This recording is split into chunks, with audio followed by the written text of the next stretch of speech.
Hi everyone, welcome back to the channel. Today's story is going to feature Mary Bell, the 11-year-old child killer.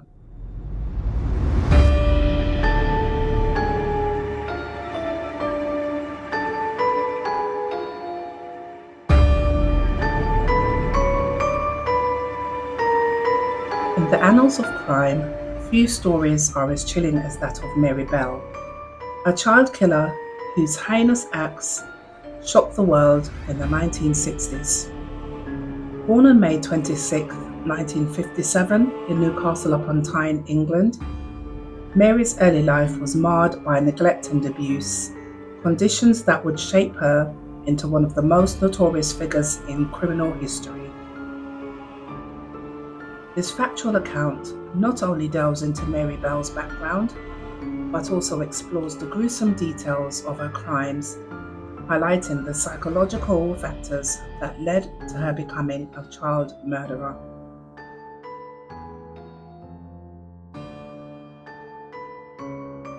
In the summer of 1968, the quiet town of Scotswood, Newcastle, became the setting for one of the most chilling crime stories in UK history. The perpetrator wasn't a hardened criminal or a shadowy figure hiding in the night. It was an 11-year-old girl with an angelic face and a smile that masked an unfathomable darkness. Mary Bell, the child who would come to be known as one of Britain's youngest serial killers, shocked the world with her brutal murders of two young boys, both committed with cold calculation and an eerie lack of remorse. What made her actions even more horrifying was the macabre details with which she carried out her crimes and the cruel games she played after committing them. This is the story of Mary Bell, the child killer who turned innocence into horror.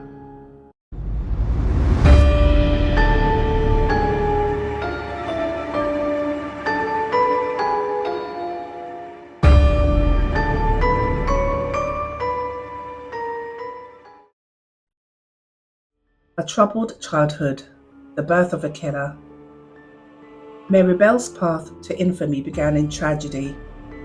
Born on May 26, 1957, Mary grew up in a home filled with neglect, violence, and abuse. Her mother, Betty Bell, was a sex worker who reportedly had no interest in raising a child. It is said that Betty tried to give Mary away multiple times, even attempting to kill her when she was just a toddler by feeding her sleeping pills. Mary's father was absent, and her life was one of chaos. She was exposed to sexual abuse at a young age, allegedly by her mother's clients, and the lack of stability in her upbringing began to manifest in disturbing behaviors. Teachers described Mary as manipulative and disruptive, often lashing out at classmates with a chilling, unprovoked aggression. It wasn't long before her violent tendencies took a darker turn, moving beyond playground fights to something far more sinister. The first murder, Martin Brown. On May 25, 1968, just one day before her 11th birthday, Mary Bell claimed her first victim. 4-year-old Martin Brown was found dead in an abandoned house in Scotswood. At first glance, his death appeared to be an accident. He was discovered lying on the floor, his face pale and lifeless, with no obvious sign of injury. But the truth, as it later emerged, was far darker. Mary had strangled Martin with her small hands, squeezing the life out of him with a determination far beyond her years. What made the murder even more chilling was Mary's reaction. She felt no fear, no guilt, only curiosity. In the days following Martin's death, Mary began to display a morbid fascination with her crime. She broke into a nursery and vandalized it with crude graffiti that read, "I murder so that I may come back." Another chilling message scrawled in childish handwriting read, "We did murder Martin Brown." The plural "we" referred to Mary and her friend, Norma Bell, no relation, a 13-year-old girl who became an unwilling accomplice in Mary's deadly games.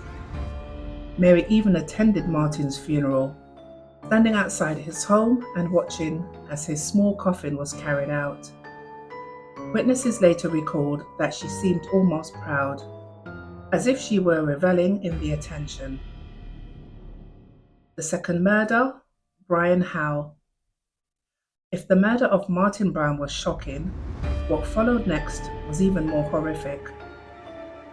On July 31st, 1968, Mary struck again, this time targeting 3-year-old Brian Howe.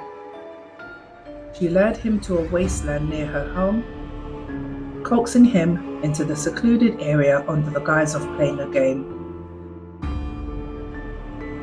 Once again, Mary's tiny hands closed around her victim's neck, choking the life out of the defenseless toddler. But Mary Bell didn't stop there. She was consumed by a twisted desire to kill again. And just 2 months later, on July 31st, 1968, Mary Bell struck again. This time her victim was a 3-year-old boy named Brian Howe.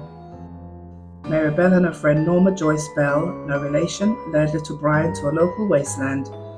There, Mary Bell inflicted unspeakable horrors on the young boy.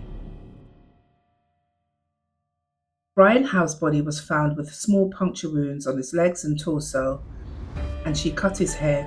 However, Mary's cruelty didn't stop at murder. His genitals were mutilated, and the letter M was crudely carved into his stomach with a razor blade, a grim signature left for anyone who would discover his body.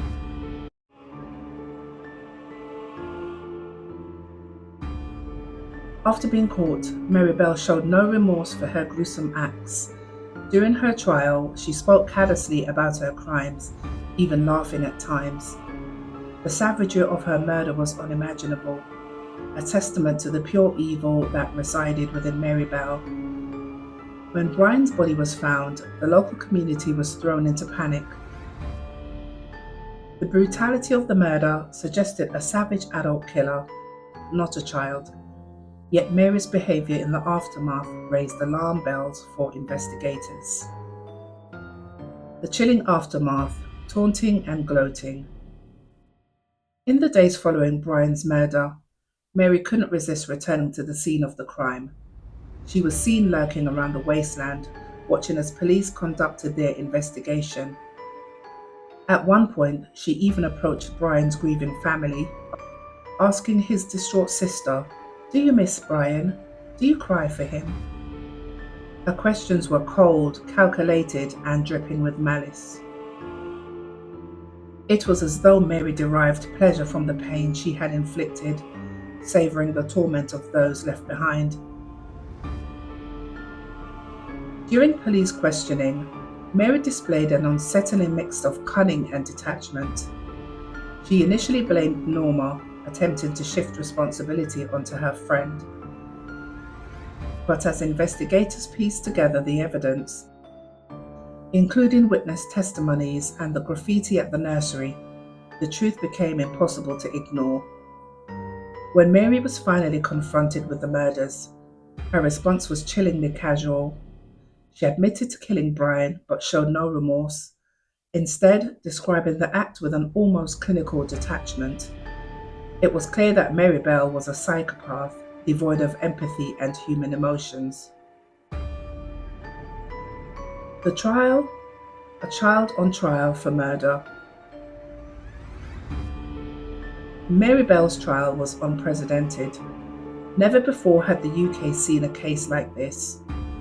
A child standing trial for the brutal murders of other children. During the proceeding, Mary's behavior was as unnerving as her crimes. She sat in the courtroom with a calm, almost bored demeanor, her expression betraying none of the gravity of her situation. The defense argued that Mary suffered from a psychopathic personality disorder, shaped by her abusive upbringing. Psychologists testify that she lacked the ability to empathize with others, her actions driven by a desire for control and power rather than a simple understanding of right and wrong. In December 1968, Mary Bell was convicted of manslaughter on the grounds of diminished responsibility.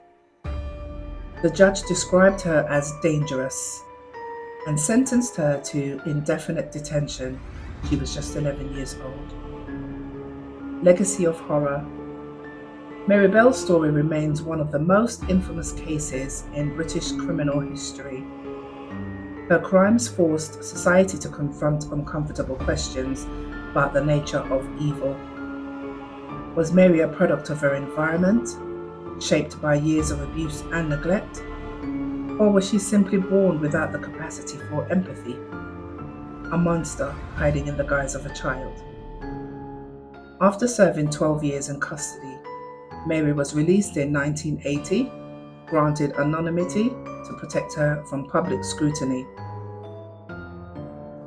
She later had a daughter of her own, raising her under her new identity. Despite her attempts to live a quiet life, the spectre of her crimes has never faded. For the families of Martin Brown and Brian Howe, the scars remain.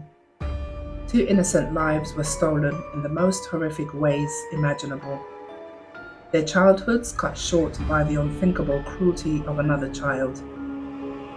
Mary Bell's name is a permanent stain on the pages of UK history, a reminder that darkness can exist even in the most unexpected places.